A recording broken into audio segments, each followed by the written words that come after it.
Last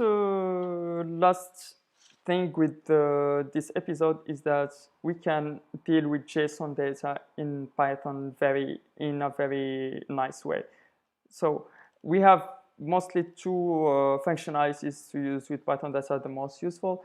It's the dumps function, dumps x, and load x.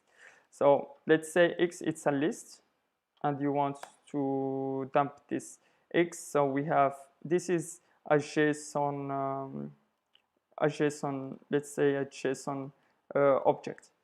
So we can do json.dump x in f. You can put this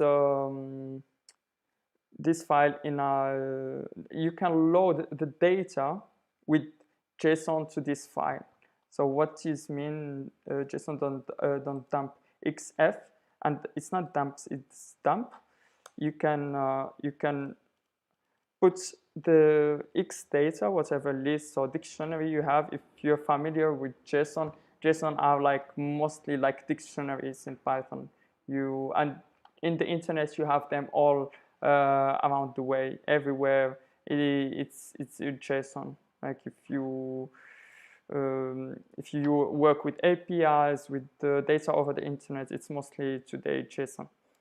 And here we can read this data. So if we want, we can, and here we load this x with json.load.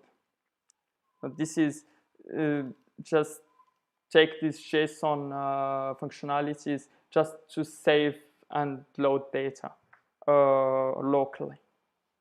So that's it for today, and see you in the next episode.